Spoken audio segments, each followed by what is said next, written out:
Bien-aimés frères et sœurs, shalom. Que Dieu vous bénisse richement partout dans le monde. Je suis homme de Dieu, Mvoula Philippe. Aujourd'hui encore une fois, nous venons vers vous pour parler des messages prophétiques du temps de la fin. Nous avons vu les élections qui viennent de passer en France. Ça veut dire quoi? Ça veut dire c'est la continuation des mondialistes.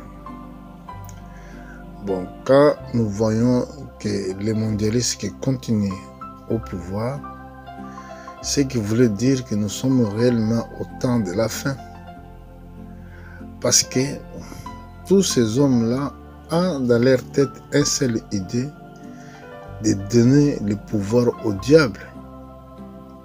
Et le diable, il va orienter le monde à travers des politiciens.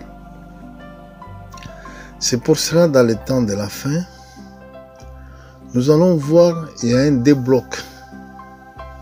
Il y a un bloc des Américains avec les Européens qui va se poser avec le bloc de Russie et la Chine. Dans cette deux civilisations, ou deux blocs, deux façons de penser différentes, qui fera que le monde va aller dans la guerre.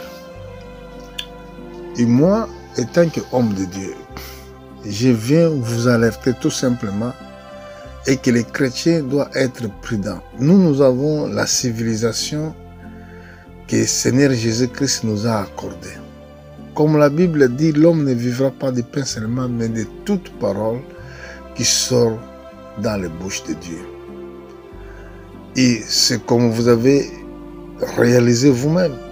Quand Jésus a montré les apôtres, il a dit comment vous devez prier. Notre Père qui est dans les cieux, ton règne vienne. Et que ta volonté soit faite sur la terre comme c'est fait au ciel. Ce qui voulait dire, au ciel, il y a autre civilisation. Il y a d'autres modèles de vivre, mais pas sur la terre. Dans la terre, ici sur la terre, c'est là où le diable règne.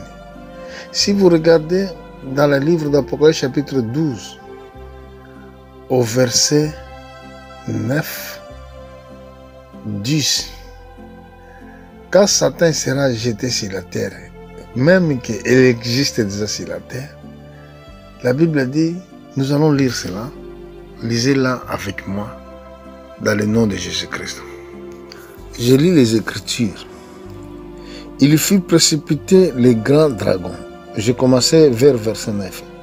Il fit précipiter le grand dragon, le serpent ancien appelé diable et Satan. Celui qui séduit toute la terre, il fut précipité sur la terre et ses anges furent précipités avec lui. Et j'entendis dans le ciel une voix forte qui disant, maintenant le salut est arrivé, et la puissance et le règne de notre Dieu, et l'autorité de son Christ, car il était précipité, l'accusateur de nos frères, celui qui les accuse devant Dieu, devant notre Dieu, jour et nuit. Ils l'ont vaincu à cause du sang de l'agneau et à cause de la parole de leur témoignage. Ils n'ont pas aimé leur vie jusqu'à craindre la mort. C'est pourquoi réjouissez-vous les cieux, et vous qui habitez dans les cieux. Malheur à la terre et à la mer, car le diable est descendu vers vous, animé d'une grande colère, et sachant qu'il a un peu de temps. Donc, là, on voit maintenant, au moment quand l'enlèvement sera intervenu, pourquoi? Quand l'enlèvement sera là, si la terre, le diable sera jeté avec ses anges. Et quand il sera sur la terre, le but est de persécuter ceux qui, les peuples là, qui ont loupé leur enlèvement, qui ont loupé cet rendez-vous céleste. Ils seront persécutés d'une manière incroyable. Pourquoi ils seront persécutés? Premièrement, dans la Bible nous dira, dans le livre de Matthieu chapitre 25, il s'agit de 10 vierges. 5 étaient sages, 5 étaient des folles. Des folles parce qu'ils n'ont pas gardé leur huile, n'a pas gardé la parole de Dieu. Parce que l'huile symbolise le baptême du Saint-Esprit.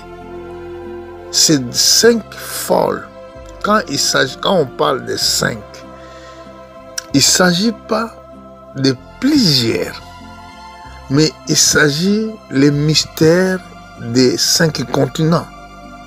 Dans les 5 continents du monde, devant Dieu, Dieu les regarde chaque continent comme son église.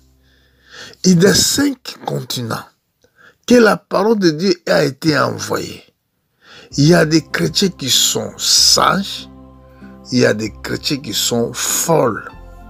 Pourquoi ils sont des folles?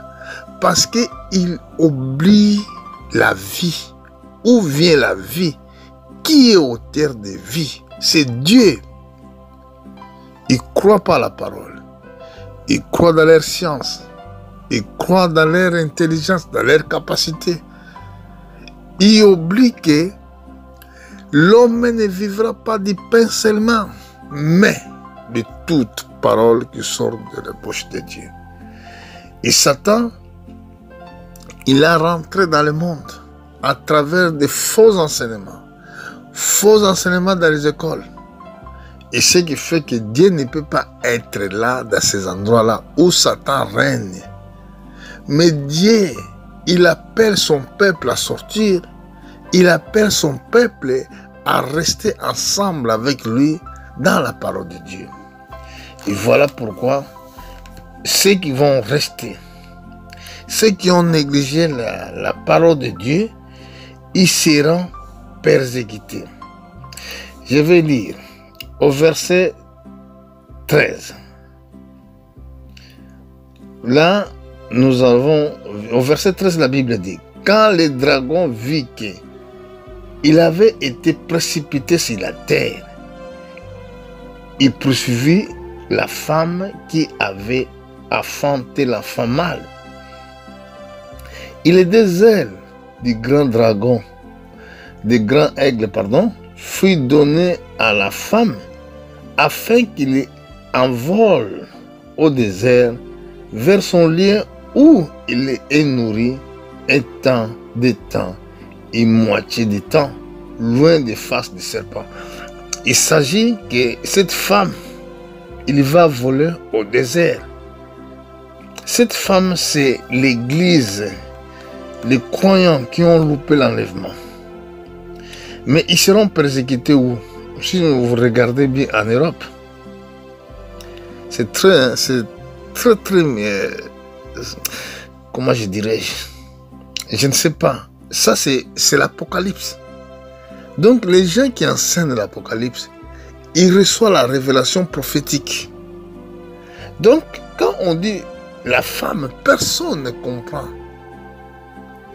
Le fils mâle, personne ne peut comprendre cela. Parce que c'est mystère prophétique.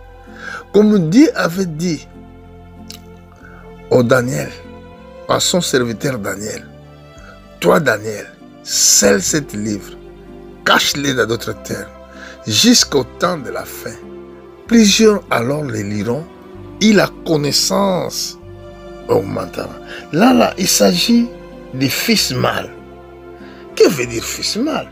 Nous allons voir ça si Dieu va le permettre. Donc la femme, il est fouillé où?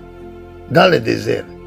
Désert, nous allons voir interprétation prophétique. Si je descends au verset 6, je vais lire versets 5 et 6. Regardez bien.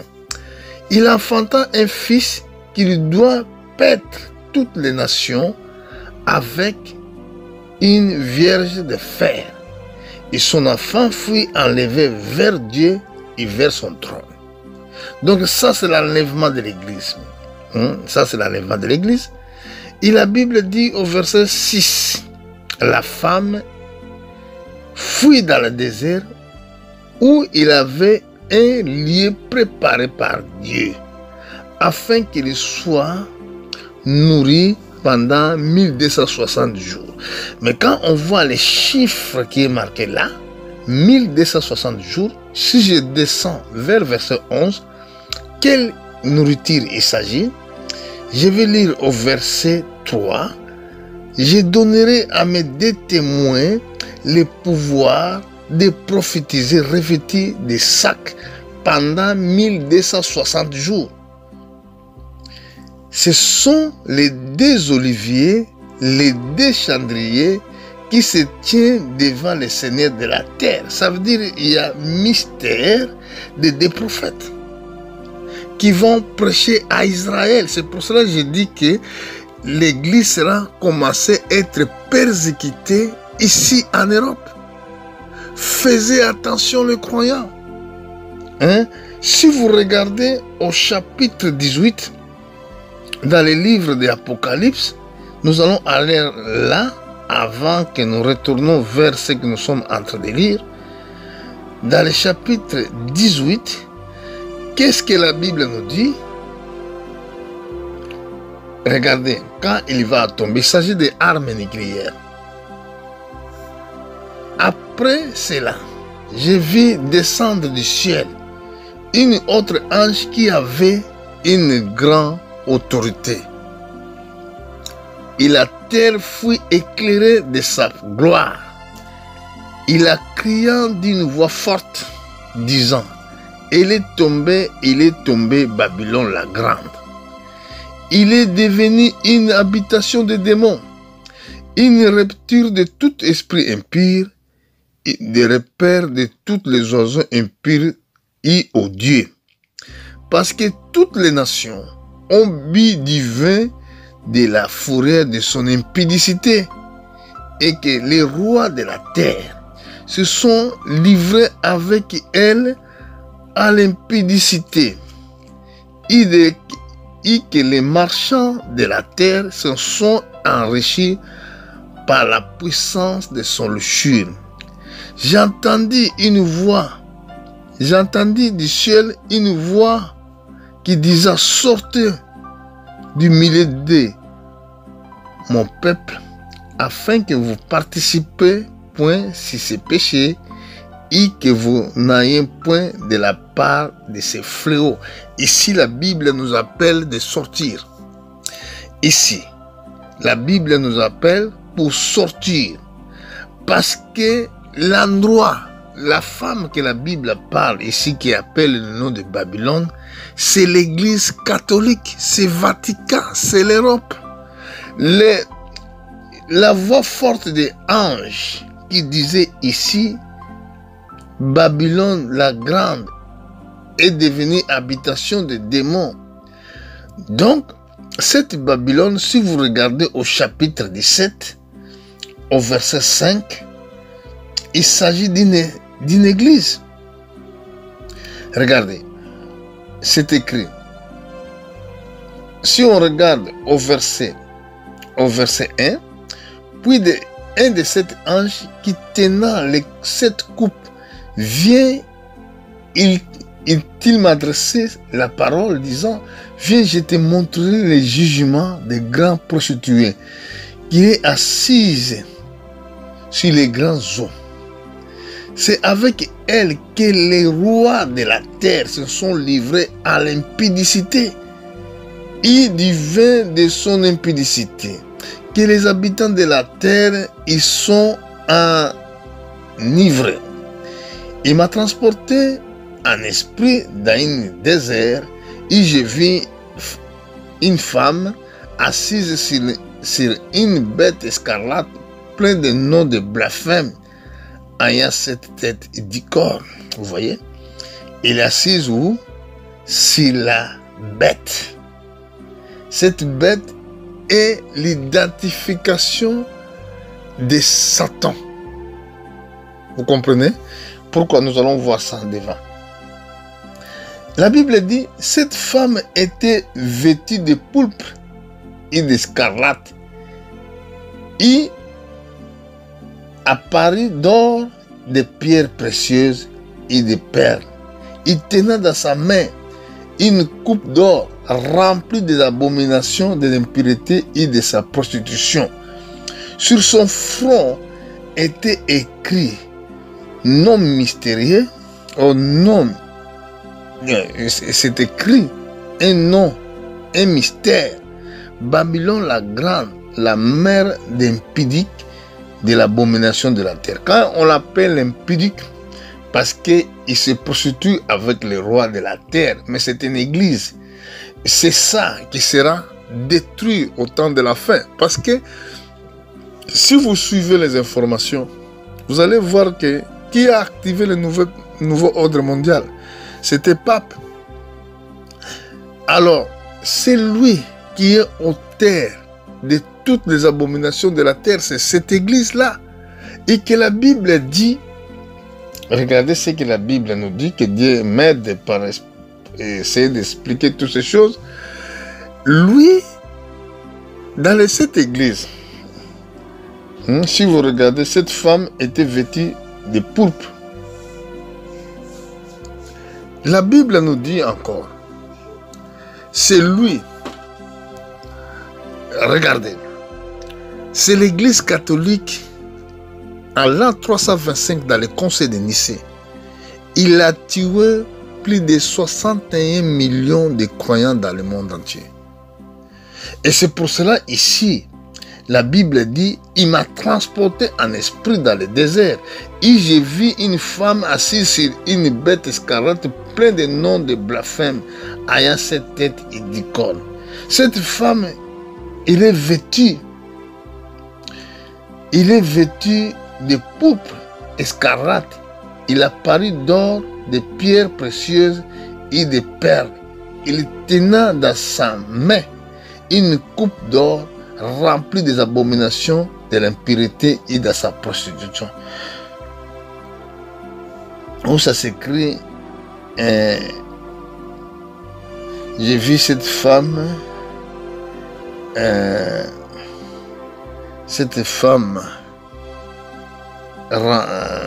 nivrer le sang des saints, voilà. Au verset 6, et j'ai vu cette femme ivre du sang du saint, du sang des saints et du sang des témoins de Jésus, et en l'envoyant, je fus saisi en un grand étonnement. Donc cette femme, c'est l'église.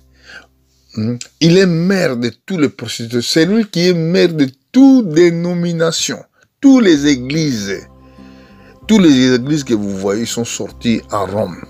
Mais les croyants sont commencés à Jérusalem. Bon, je retourne là dans le livre d'Apocalypse chapitre 12 sur les questions des fils mâles. C'est là que je dois répondre aussi. Les fils mâles sont des chrétiens nés de nouveau. Ils sont devenus à statut parfait de Christ pour gouverner avec le Seigneur. C'est pour cela, là, nous avons vu. Toi, lis toute la chapitre à la maison, fais cette méditation. Ici, la Bible dit, il enfanta un fils qui doit paître toutes les nations avec une verge de fer. Et son enfant fut enlevé vers Dieu et vers son trône. Ça, c'est l'enlèvement. Remarquez que cet fils-là, qu'est-ce qu'il va faire? Il va gouverner. Il va régner avec Christ dans son trône. Il va gouverner les nations. Alors, pour voir si c'était des chrétiens, premièrement, nous allons regarder dans le livre de Exode, au chapitre Exode, au chapitre 4, je suis au verset 2. Regardez attentivement pour comprendre ce que veut dire fils mâle. Dans le livre d'Exode, au chapitre 4, verset 22. Tu diras à Pharaon, ainsi parle l'Éternel, Israël est mon fils mon premier-né. Vous voyez, une fois que Dieu appelle Israël son fils, son premier-né. Dans l'Israël, il y avait des vieillards, des femmes, des hommes, des enfants. Mais la Bible dit Israël, il est mon premier fils, mon premier-né. Nous continuons. Israël, il y avait des femmes, il y avait des enfants, il y avait des personnes âgées, il y avait des hommes. Mais si vous lisez attentivement ici, vous allez voir que la Bible dit, tu diras à Pharaon, ainsi parle l'Éternel, Israël est mon fils, mon premier-né. Je te dis, laisse aller mon fils pour qu'il me serve. Si tu refuses de le laisser aller, voici je ferai périr tout ton fils, ton premier-né. Voilà la raison pour laquelle que Dieu avait détruit tous les premiers-nés dans le pays d'Égypte. Parce que l'image des premiers-nés, c'est l'image des vrais croyants qui sont nés de nouveau, qui marchent avec le Seigneur. Si vous êtes nés de Dieu, si vous êtes nés de nouveau, vous régnerez ensemble avec Christ. C'est l'image des premiers-nés. Quelqu'un qui reçoit la parole de Dieu. Alors, je vais vous expliquer encore quelque chose. Dans les livres de, je crois, nous allons regarder certaines écritures dans les livres de Timothée.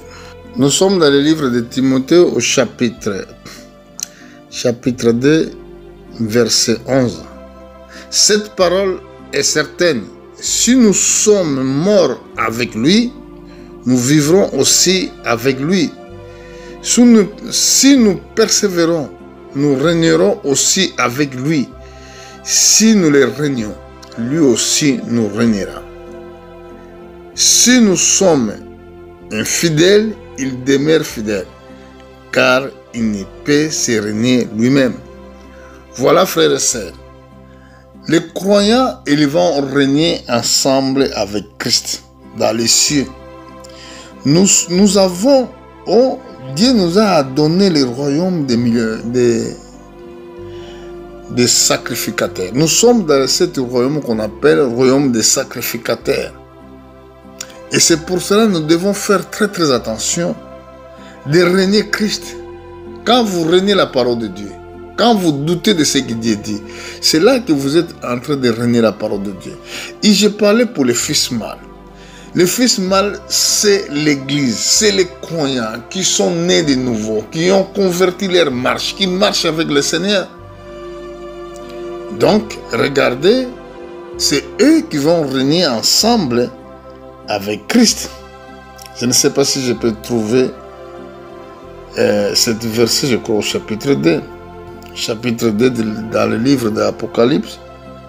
Nous allons voir vers verset 26, je crois, ce que la Bible nous dit. À celui qui vaincra et qui gardera jusqu'à la fin mes œuvres, je lui donnerai autorité sur les nations. Vous voyez, c'est fils mâle. Il les pètera avec une vierge de fer, comme on brise les vases de l'argile, et ainsi que moi-même, j'ai reçu le pouvoir de mon Père. Donc, nous avons vu que c'est lui qui va vaincre. Vaincre quoi? Vaincre le monde, vaincre la terre. Parce que la Bible nous dit cela. Mes enfants, c'est écrit dans le livre de Jean. C'est écrit comment? Nous allons voir ça rapidement. Voilà ce que la Bible nous a dit, chapitre 2, verset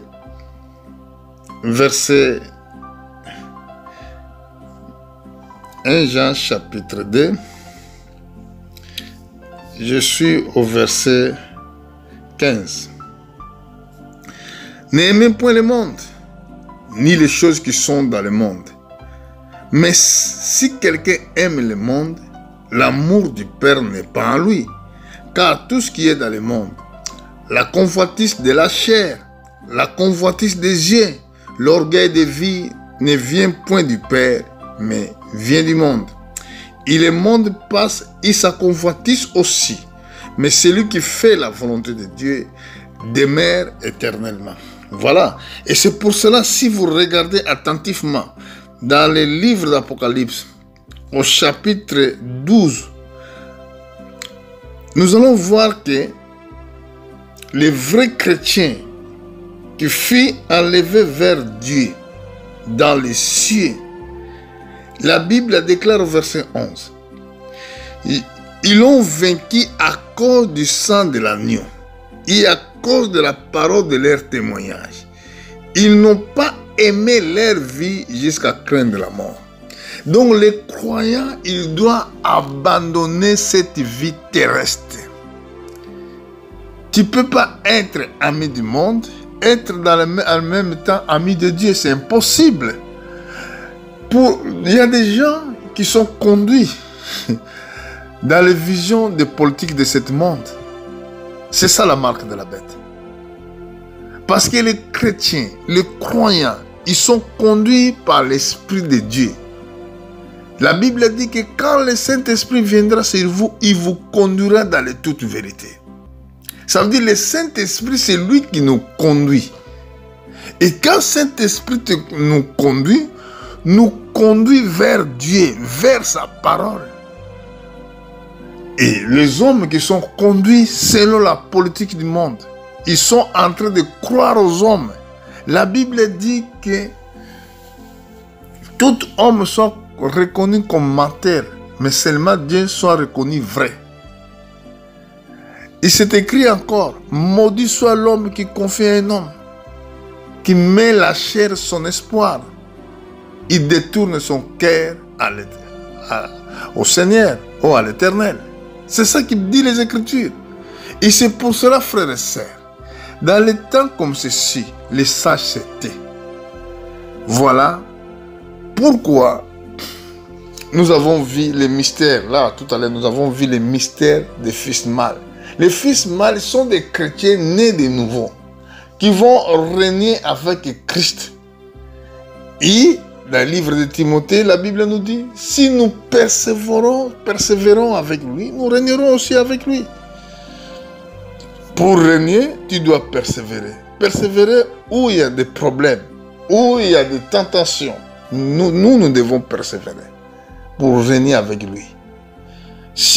Et la Bible dit, à l'Apocalypse, dans le livre d'Apocalypse, chapitre 2, verset 26, c'est écrit, c'est lui qui vaincra. Vous voyez, vaincre le monde, vaincre les choses du monde, vaincre toute la politique mondaine, philosophie mondaine. Tu régneras avec Christ. À celui qui vaincra et qui gardera jusqu'à la fin mes œuvres, donc jusqu'à la fin, la parole de Dieu, si tu vas la garder jusqu'à la fin, je te donnerai autorité sur les nations.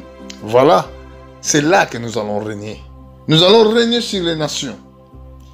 Il pètera avec une vierge de fer, comme on brise les vases d'argile, ainsi comme moi-même, j'ai reçu le pouvoir de mon Père. Jésus-Christ nous donnera le pouvoir de juger, de régner ensemble avec lui, de vivre ensemble avec lui, de recevoir l'autorité de Christ et le royaume de Christ. Voilà, frères. Aujourd'hui, nous vous disons que Dieu vous bénisse. Faites attention. Tout ce qui se passe dans la politique, l'élection que vous voyez là, dans les suites des temps, ou dans les prochains jours, il y aura des temps difficiles, plus que celui-là que nous avons déjà passé. Nous avons passé les difficultés, nous avons passé dans les temps de confinement, mais il y aura encore des temps plus difficiles que celui-là. Donc, sachez-le bien, vous devez être fidèle et se donner à Dieu dans la prière.